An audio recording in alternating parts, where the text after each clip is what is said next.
Për shëndetje ti këtu. Po qa ti këtu? E ke... pu. Hajde këtu. Opa! Po qo kjo me? Që ka mërzit valvla ka dalë skiq.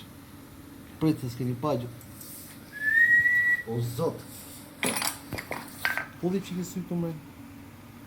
Ku o pistoni me? Pas ka unë pistoni. I gjodi ku pistoni? Opa! Ka do... Po qo kjo me? Që ka thy cilindri që ja posa la... Po ku o pistoni? Ka ne piston këtë? Që ka... Pra, si shikoni, X-Max 250, viti 2013, lënja e motorit pa vaj, mos kontrolli i motorit periodik, sjell këto lloj disfatash, sjell këto lloj problemesh, gjëra që ne kemi diskutuar shumë herë, kemi thënë shumë herë, gjëra që unë i them për ditë, ndoshta njerëzit janë edhe mërzit, thonë po ky na mërziti për ditë njëti muhabet.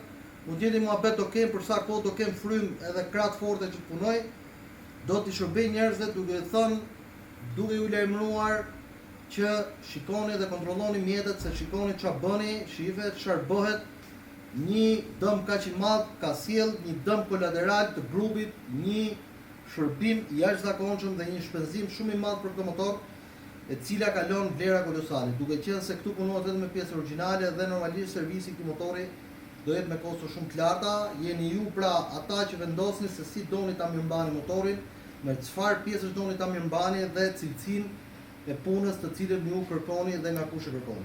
Pra duhet kuptoni që mbajtja dhe servisimi i motorit në kohën e dur nuk do sillë probleme të tilla dhe shpenzime kaq të mëdha, pra ky grup ka dalë komplet jashtë loje, si nga pjesa e kartarave, kollodoku, cilindër, piston, testatos, zinxhir, çdo pjesë e këtij motori ka shkuar dëm.